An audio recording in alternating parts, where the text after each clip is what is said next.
Hi, everyone. Welcome back to the Star Family Wisdom podcast. It's so good to be here with you today. I'm Jenna Layden, the founder of Star Family Wisdom and a former global vice president for Whole Foods Market. And I'm Sinead Willihan, a former special needs educator and inclusivity activist, and now the co-host of the Star Family Wisdom podcast. And we try to bring you some paradigm busting news every time we get the chance. We do it here on the podcast through conversations we have with really amazing guests, and also between ourselves, between each other, about all the things that we're experiencing and witnessing and learning as we go through this hugely pivotal time on planet Earth, which is ripe for opportunity for human evolution. So we had someone with us today that was really amazing, Adam Apollo. This is part 2 of Adam's interview. Please do not miss part 1. It segues so beautifully into part 2. And in part 2, Adam continues our conversation. We were talking with him about a really wide variety of wonderful topics. Actually, we're going to have him back. But one thing that really stuck in my mind for this part 2, Jenna, was when he was talking about talking about going to Burning Man, actually, and he was explaining what it's like to be at Burning Man, you know, how it's such an incredible environment. You're on this energetically potent, powerful desert in the middle of nowhere, and people have built structures that they live inside, structures to enjoy music together. It's very sort of primordial, and everyone is dressed in the way that they feel truly shows who they are, their true soul expression, their natural expression in this life. So going from that, he was talking about individuality and how we can be individual, wholly individual, and be very individuated in this life, yet still be part of the one. And so I thought that was so cool, because I found in my own personal experience anyway, that the more individual I become, meaning the more authentically myself I become, and the more I step into the way I truly am and how I truly want to be in the world, the more connected to the one that I am, right? Which seems so completely contradictory, because how can you be individual, you know? But he illustrates that so well. He illustrates so many aspects of duality and so many parallel realities that can exist in our lives, in moments we have, in experiences we have, or just in our lives in general, and how opposites, so-called, are always really side by side all the time, and we need to include them both as part of the whole. So I just love that. I love conversations that are about that.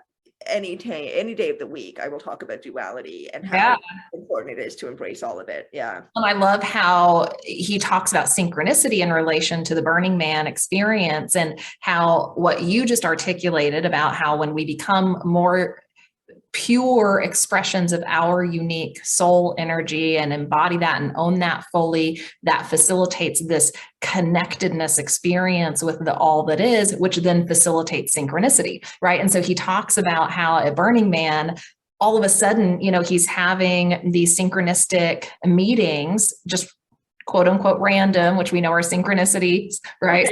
Synchronistic meetings with people that turns out he's had past lives with, right? Or that he could learn something from. And he talks in this part of the episode, the part 2 of the episode, about how he has a list of all these people he has met that he knows he's had other lives with. And so he's been identifying these connections with people, these soul connections. And, you know, it made me reflect on how, again, as we become that pure expression of our soul energy, more of who we're really meant to be, as Bashar says, we then meet the people we're supposed to meet, right? We then find the tribe, we find our people, and but that doesn't happen until we allow ourselves to just be our own unique, weird selves, as we've talked about before, right? And so it's fun hearing about the nature of synchronicity, the nature of soul bonds. He talks a lot about soul bonds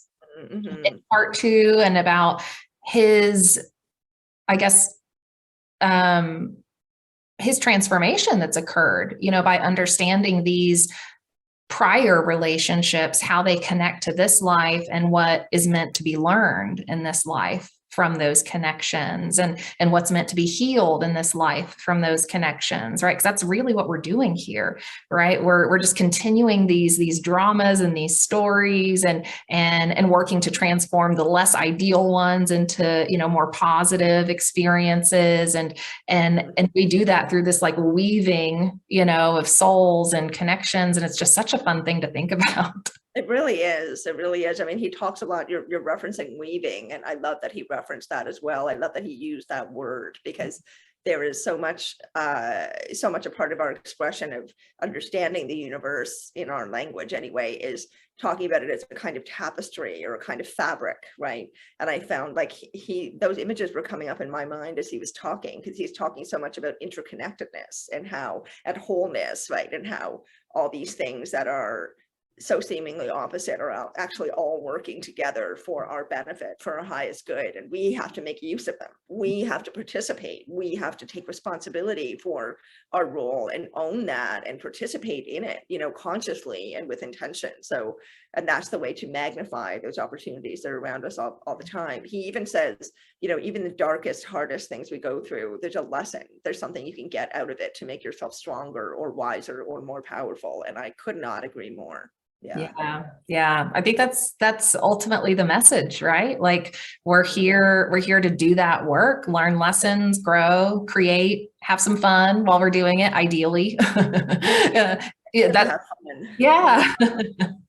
And I think he kind of weird to people talking about having fun, right? Because the world is right now seeming like such a dark, scary place, but experiencing that vibration of joy, laughter, and love is incredibly important. And that's why it's even more important, I think, right? Is because having fun and expressing joy and allowing the vibrancy of life to come through us is an act of resistance against what we have been born into, and it's like, we have to do that. Otherwise we don't change it, and that doesn't mean we do that in the face of really awful, horrific things. Like we take action and we make a difference on the ground. And I also love how Adam talks about that, like he's not the sort of person that is just philosophizing all day, right? And thinking of really big concepts. Like he's also bringing it down to earth and recognizing that none of that matters if we don't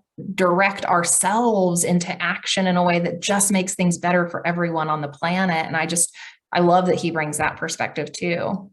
Me too. Yeah, it's very empowering. It really is very empowering. It's so confusing for so many of us to be going through this experience of, feeling and being aware of the earth's change. And Adam's conversation with us is reassuring, because it makes you feel like there are tools out there that I can use. There are places I can go to get information. There are people I can talk to. I'm not just lost in this soup of human whatever, so yeah, it's a wonderful, valuable conversation. And I'm really looking forward to having him back. I hope everyone really enjoys it. And again, please listen to the part 1, because you're missing out if you don't, frankly.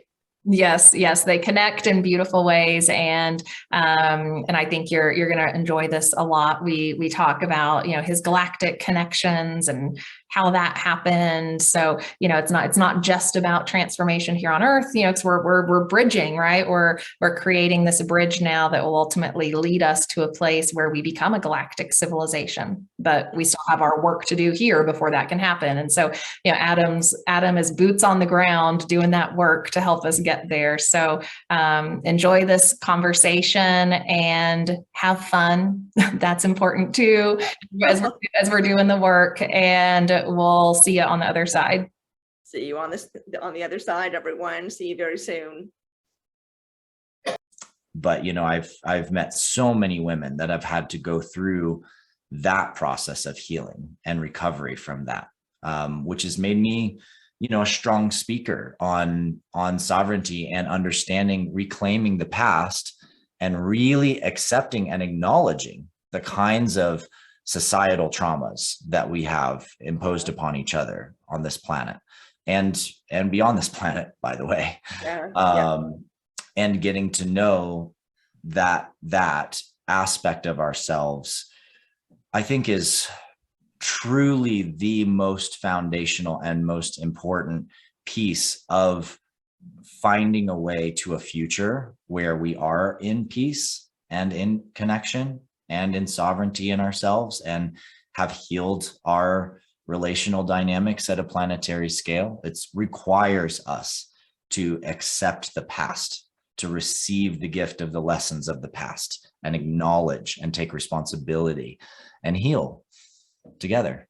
Yeah, I mean, what we're being taught so predominantly is avoid, move away from it, you know, cover it up with a Band-Aid, cover it up with Tylenol, cover it up with alcohol, cover it up with this.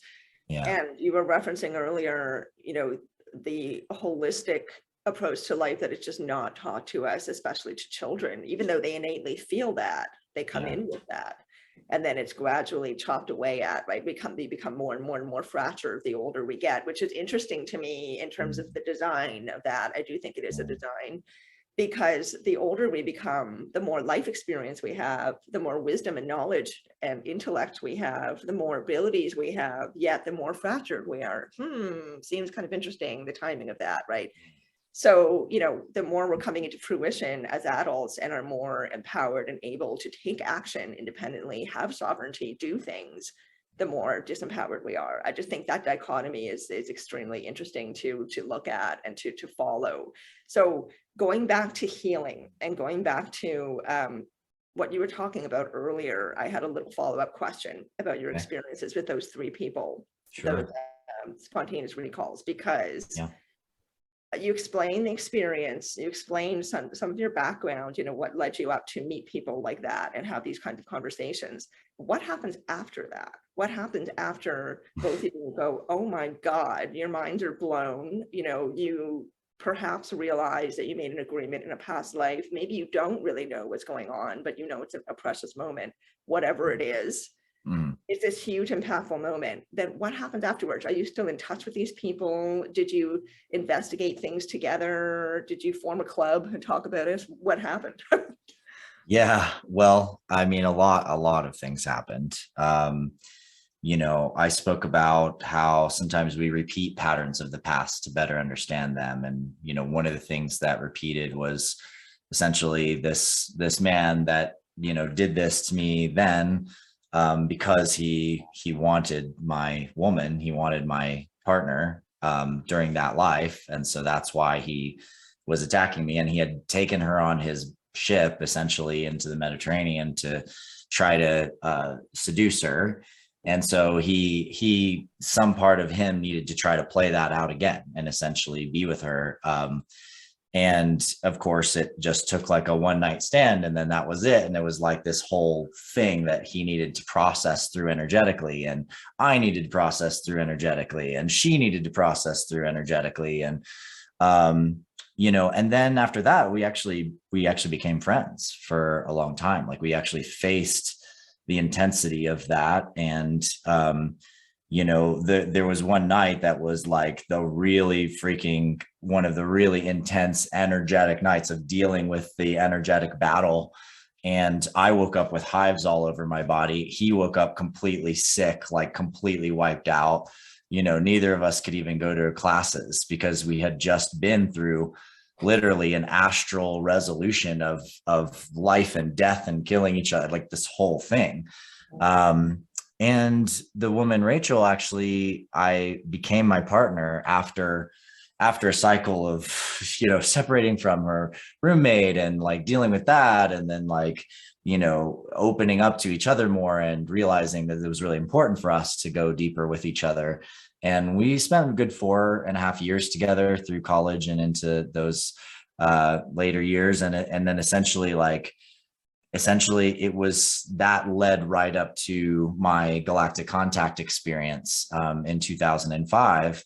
And it was that Galactic Contact experience was in many ways teed up through a massive releasing process with her and clearing process with her, in which we essentially remembered this weaving done together of soul contract and unweaving it. And then we unlocked essentially galactic memory. And for me, I opened up to and began to remember other planets and remembered coming to this planet.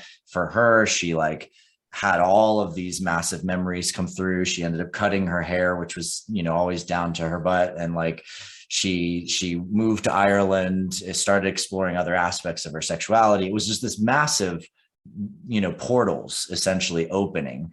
And over those years with her and with our community, I started documenting many people who we had these lifetimes with and experiences with.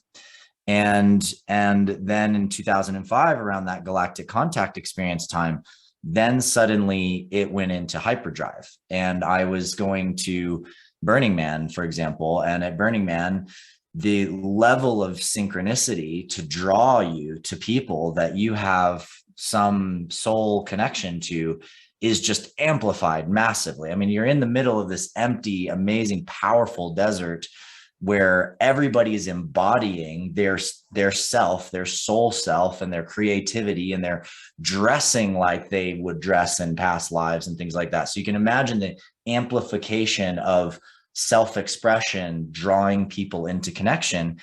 And, and that's essentially led to me having probably at least 100 people. I have one, note in my phone that I keep going, and eventually it will turn into a much, larger document with written stories about each of these times. But I have like 15, 16 lifetimes on there, with each of them 20 to 30 people, and many overlaps across many of the lifetimes. And essentially tracked my entire soul, like much of my soul family lineage, the people closest to me in every lifetime, and was able to assemble that as essentially a study. Yeah. Wow. So you found your soul group. You found like the people that you travel to every lifetime with. That's amazing. Yeah. I don't know anybody else who's found this. And not everybody is there, some people were only in one or two of those lives, others very frequently, and tracking back, it's, part of it is that we had relationships on other worlds in other places. And those relationships created bonds so deep. Coming to new planets together, for example, is something you don't let go of. That's, or you've been through a war with each other. You've been through a galactic war. You've changed body types with each other. Like, there are deep and profound things that we share as souls with each other that you'll never forget, ever. No matter how, it's always a part of you. Even if you can't access it right now, it's in you, and you can open up that memory. It's so cool you've identified that many. That's a little uncommon from what I understand. I think most people get glimpses or start to, have an understanding of what maybe the most, important other lives are for this journey. And that may be a handful, but you've done some deep work on that and met so many people. And I'm curious, because my understanding of our soul group is that that's a really tight bond, because you're incarnating over and over and over with that same group. And it's usually a smallish number. Do you know, out of all of those people, who are in that tight soul group versus who are just other beings you've happened to, have experiences with? Yeah. And the line is pretty fuzzy, right? Because, like, for example, one of my dear friends, she was my daughter in Egypt, for example. And I don't have much memory of her in any other time, but the level of closeness that opened up between us when we had this memory, and she saw me as her father and I saw her as my daughter, and she sat on my lap, and I remembered, sitting on the side of the pyramid, essentially, like with her, like in this connection. Those kinds of things are primordial bonds that you can't shake. And others are absolutely allies that I've had over and over and over again. And the level of trust that I have in them is so deep and so profound, like nothing could ever shake it. For example, my primary business partner, my CTO and co-chairman of Superliminal Systems, Harlan Wood, like, I have known him enough times that no matter what we've ever been through, and we've been through some hard stuff in this life. You know, my ex-wife and his wife like literally hated each other at one point, and like how you deal with that, like their karmic thing, you know, and us to maintain this bond and to be brothers through all of that. Yeah. Those kinds of things are I can't even, I don't even have words to define the level of value that has for me in my life. And there are particular brothers, you know, that in other times it was easier for us to be in alliance with each other because we lived in the same area. You know, we're riding into battle together. We were armored together. We were like crafting strategies for kingdoms together, you know, and now they have a different path than me, you know, and we've chosen different ways of bringing our gifts to this life. And it doesn't mean in any way that I feel any less love and connection for them. And it won't matter. If I see them one other time in this life, I will still love them and I will still care for them in the next, you know. And same with sisters and lovers and my children from other times and my parents from other times, you know. They're all precious. They're all gifts. I love that perspective. And I think it's just, you know, we get caught up in the drama of life and we get caught up in the drama of all of the patterns, right, that are continuing to play out that we're working to learn from and resolve and all of that. And it's so easy to let that get in the way of the connection and to appreciate the connection. And like what Sinead said earlier, that no matter what those connections are, whether we perceive them as good, bad, you know, in our lives, they all have value and they all are contributing to this just massive evolution that's occurring for the universe. And that ultimately is just this really amazing thing to be a part of. Yeah. I remember when I learned that people could volunteer to come back as really awful people in your life to help you. And I was just like, whoa. I mean, that really hit me. I thought, wow, like what an act of compassion, what an act of love, you know, and then for us to, and being willing to go through the perhaps pain, you know, depending on the relationship of me saying I just want to say the A word right now. You're like this bad word. You're that bad word. I don't want to be around you. I hate you. You know, you're yucky, whatever.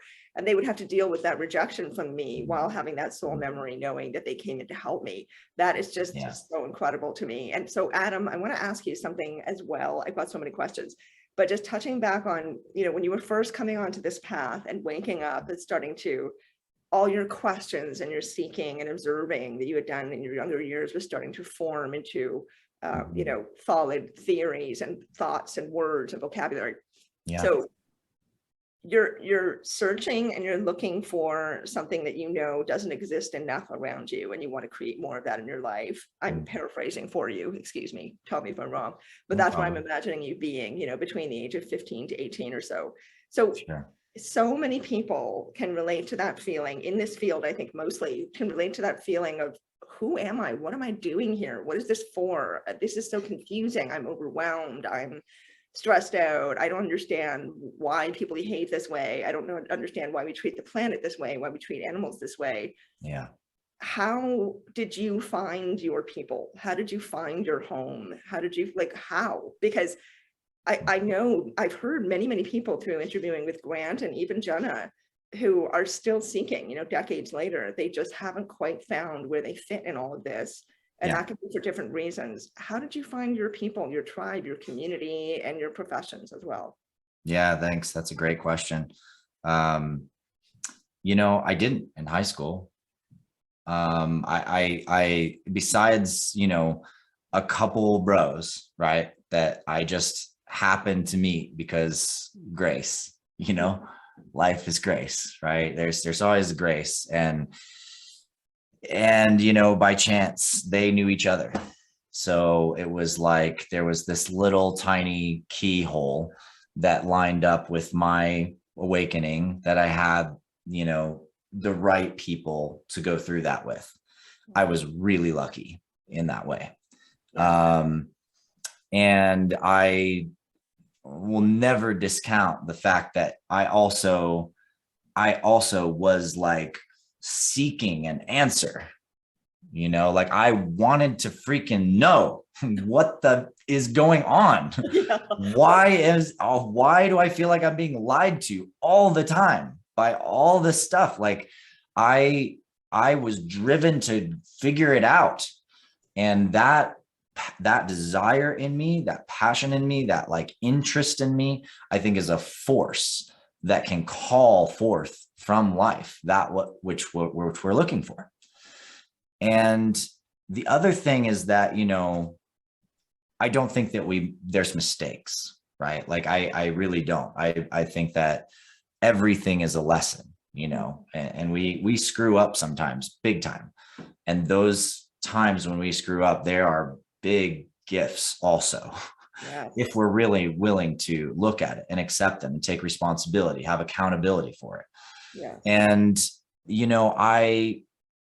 I was almost went to Savannah College of Art and Design, for 3D animation in college. And I had a scholarship, I had all the things, but even with the big scholarship, it was still too much for me and for my family to afford. And so what I do, I had a fallback, and it was like, all right, I'm going to go to Asheville and go to UNCA.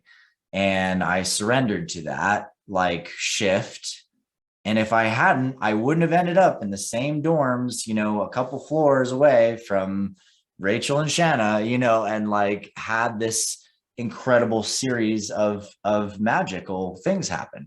By the way, things like the fact that the roommate that I was dating, Shanna, and Rachel were born on the same day within 2 hours of each other. Oh and my gosh. the other guy, this guy, Travis, who was also our friend, he was hanging out with them too. And the one night I started dating her roommate, Travis was there, and he was hanging out with Rachel.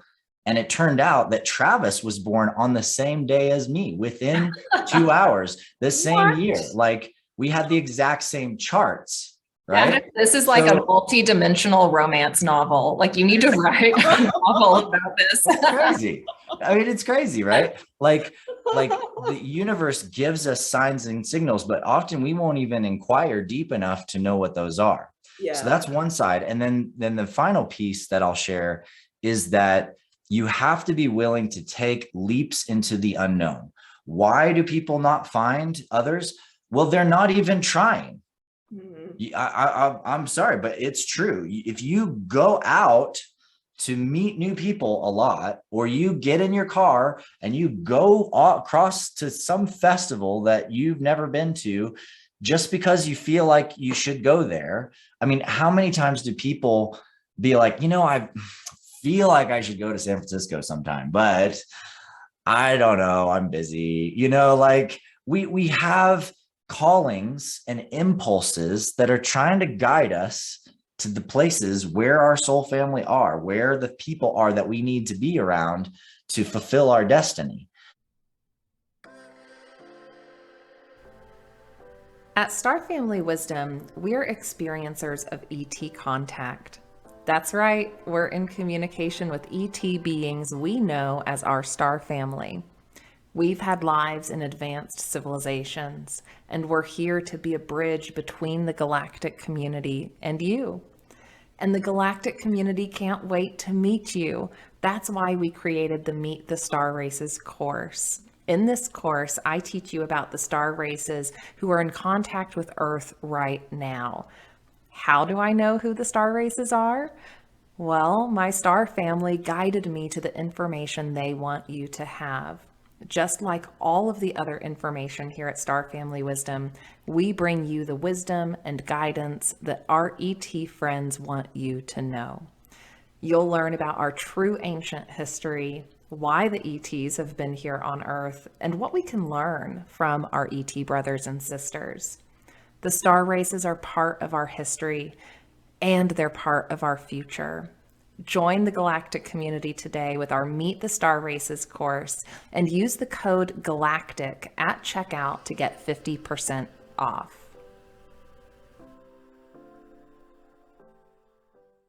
And what I see generally is that so many people say no to those. They don't believe they can. They fall back to parental patternings. They can't afford to move.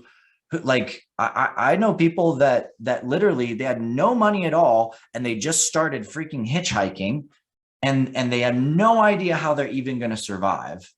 And then boom, synchronicity, boom, like connection, doom, soul family, hookup thing. And then all of a sudden now they literally own huge pieces of property, and they're in land projects, and they're in like all of this incredible work in the world, because they were willing to take that leap.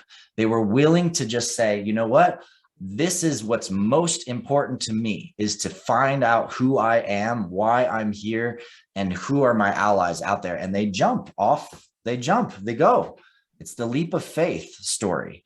Yeah. And not everybody is willing to do it. But I would say that and, listening and actually following the keys, following the impulses, sensing into the patterns, and trusting that it's gonna work if you just go for it.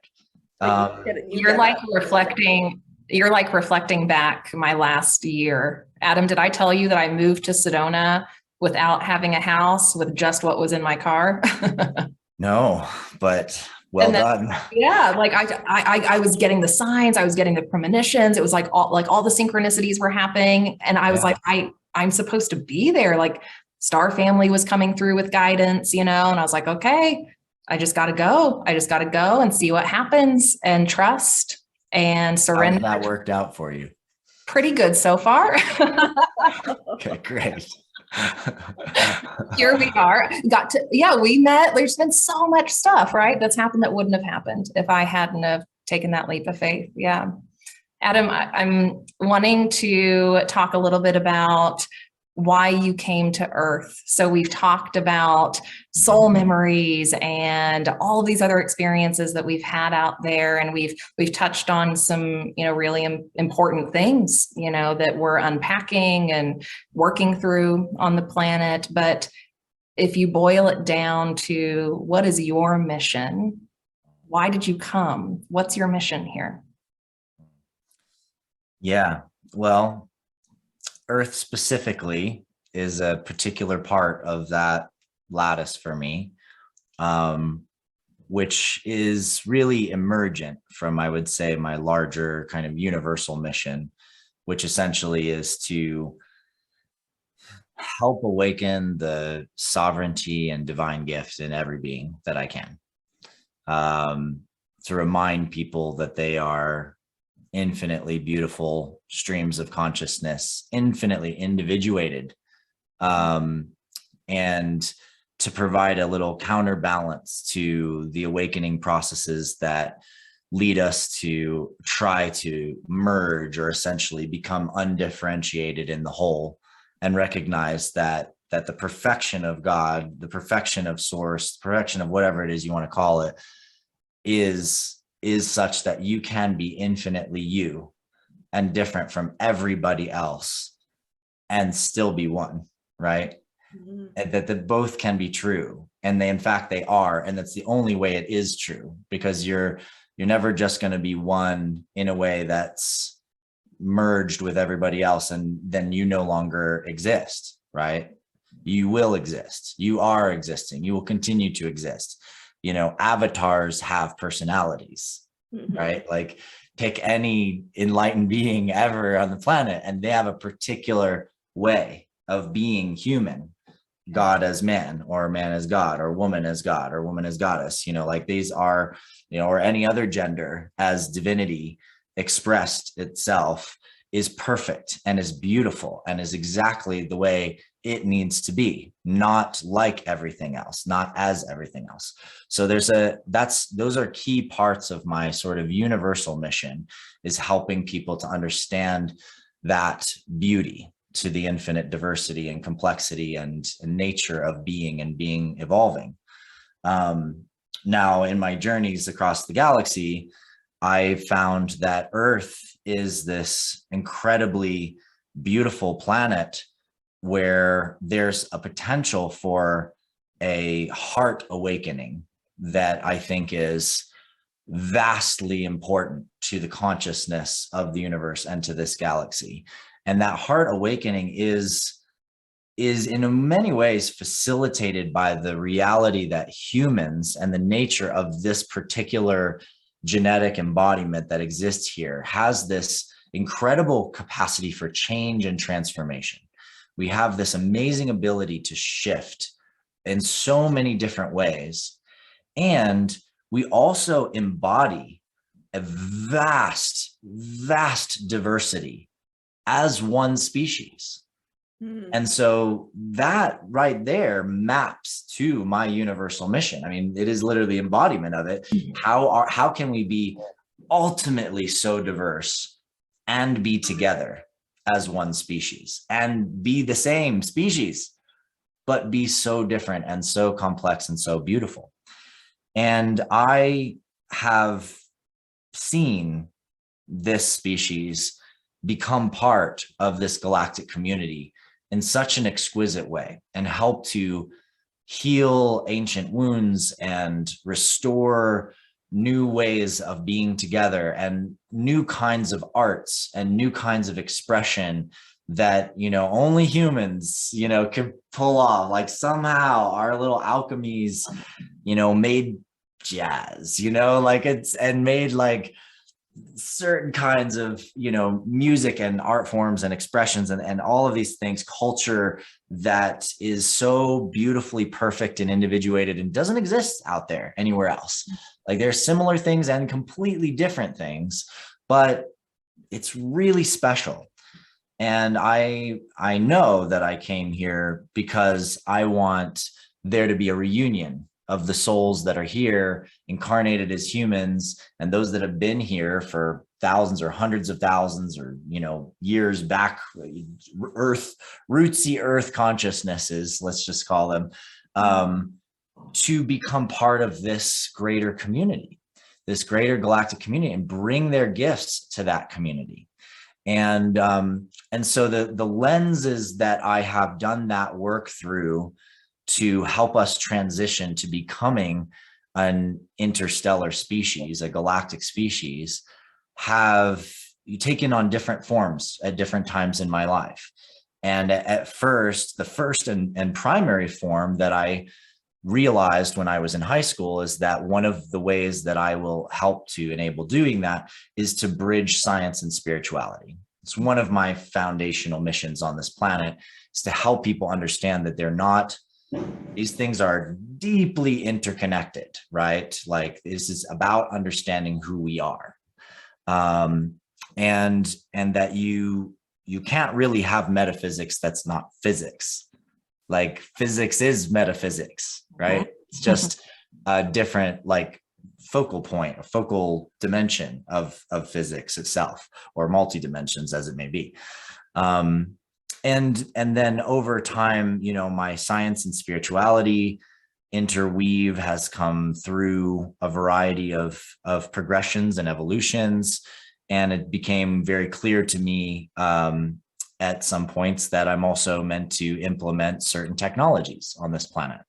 And those technologies are designed to augment consciousness and support science and spirituality being understood as a whole, and essentially help build the enlightened structures, as my co-chairman Harlan and I like to call them, that can support humanity making the transitions to being this kind of galactic species, and identifying for others what those key technologies are, helping them see them, know them, understand them, get a better sense of how important their work is if they're connected to them.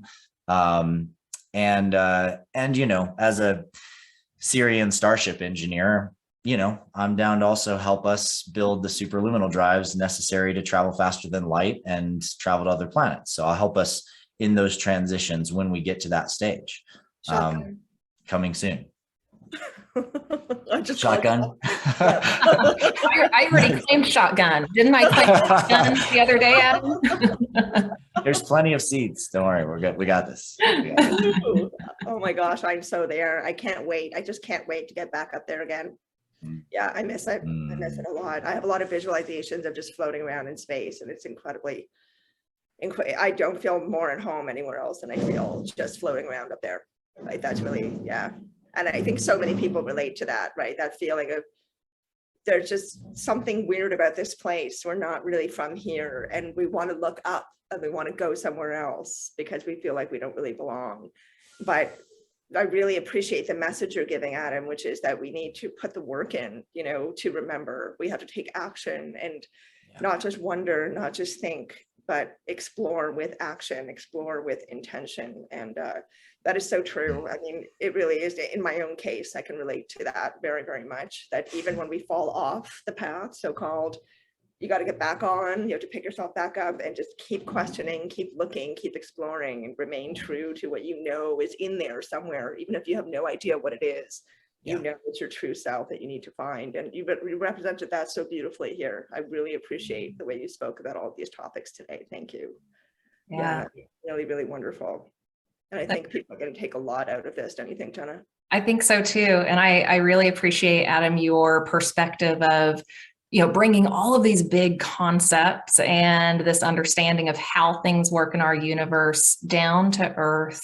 And you talk about taking action and how can we channel our energy, our memories, our gifts into ways we can make this planet better and prepare this planet for that galactic travel that will happen at some point in our future, in our lifetimes. So I think you are doing incredible work, and I'm just so thrilled to bring you to our audience. And we didn't even get into all the details of your work. So if you want to share more of that at some point, we'd love to have you back. And I also love how you talked about sovereignty and really understanding our uniqueness and the necessity of coming together as a whole. And I think it would be beautiful to have some more conversation on that topic and to talk about, you know, again, just bringing it down to earth, you know, how do we apply that concept in our lives right now, in our communities, in our countries, for the greater good. So let's have some more conversations in the future. That sounds great. I'd be honored. It was an absolute pleasure. Wonderful. We'll definitely have you back. And to everyone who's listening, we hope you enjoyed this as much as we did. We really loved having Adam here. And as usual, please like, subscribe, share with your friends and family, spread the word about what is really going on Earth, which is really a huge, pervasive human evolution process. And we all want to participate in that and do the best that we can. So Adam is someone who brings you valuable information. We're going to be putting ways that you can find him and learn more about him and his work in the show notes. But please like and subscribe. That really is the key. Share with your friends. Come back and tell us what you thought. Share your comments and your questions, and we will bring Adam again for more. So for now, thank you, everyone. Thank you so much, Adam. Thank you, Jenna, for being a wonderful co-host as always. And I just love doing this together. It just makes my day every day. Just have to say that again. So goodbye, everyone. Thank you so much. And we'll see you very soon. Bye for now.